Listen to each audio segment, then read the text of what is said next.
So when it came to this space, I really wanted to focus on entertaining, but I also wanted the flow of the home to feel inviting. So when you came into the space, I wanted people to know exactly where to walk, where they were gonna sit. If you have two pathways, so if you have a lot of people, some people can go one way, some people can go another way, but they all congregate together. So that's very important. You wanna have clear sight lines of where people should navigate. Before, I had a large leather sofa, and then there were two structural chairs, or sculptural chairs, shall I say. So it almost felt like you either sit here or you sit there. And it didn't feel like everyone was all together. I wanted them to know that every seat in this house is the best seat in the house. You can literally be sitting on the sofa, you can sit at the countertop, and you're still a part of the conversation. You're still a part of the party.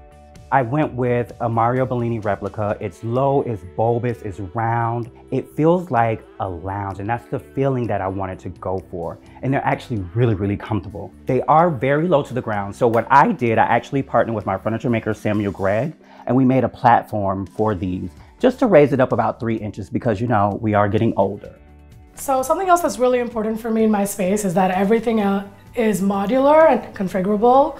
I host a lot. I love having people over for game nights and dinners and movie nights and meditations. And I really looked at pieces that I could move around pretty easily or that seated more people. So this is actually a really deep couch. And if you take off the back cushions, someone can sleep on it. That usually ends up getting pushed against the window and it becomes a seat for 2 people if they want to be cozy. If there are more people, I actually just remove the dividing aspect of the living room and dining room so it's one full flow space.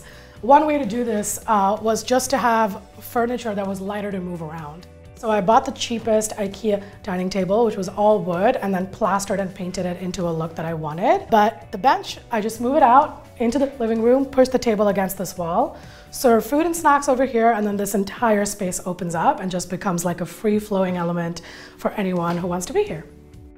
In the most literal sense, we really have a piano bar. We have our small home bar that sits on top of this electric piano that most of the time just looks like a small console table.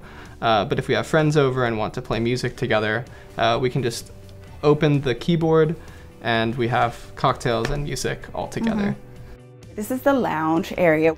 And I knew that I wanted it to be a gathering space of sorts. I can put 3 people here, 2 on the sides, and with 2 additional chairs, we've got like the perfect Friendsgiving, the perfect Sunday brunch. My landlord had this table in the basement and I took it apart. I put it on a swivel base so that it would be easier to shimmy into this banquette area.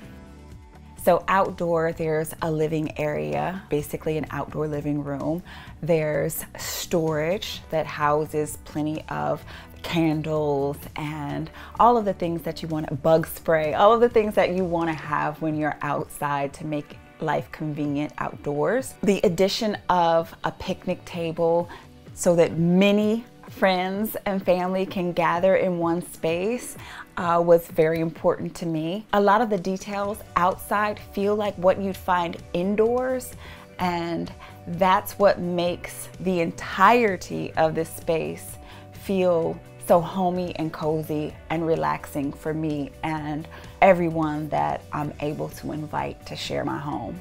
The trick was to utilize the space so that it felt warm and inviting, and also like a place where people can do like a little jazz session / dinner parties. And that's kind of a tall order for 800 square feet. Obviously, this instrument being the behemoth that it is, we wanted it to be the focal point. Everything was built out around this, and we knew that it needed to take this wall because it just didn't feel right anywhere else. When I was trying to figure out, okay, where's the equipment gonna go, what's useful, I wanted to have this mixture out here just available so that when I have people over and they want to plug in, I just get out a monitor, plug it into the mixer, we're ready to go. But we really wanted to be thoughtful about our downstairs neighbors, and this being a pre-war building, there's things vibrate. Very little you can do apart from like taking the floor out. Under this rug, we actually have a little bit of foam that hopefully insulates the sound a little bit, and then we kind of got the thickest, you know, sheepskin rug that we could get. I am an aspiring children's book author and illustrator, so I have basically a whole row for children. When we have kids over, this is kind of where they gravitate.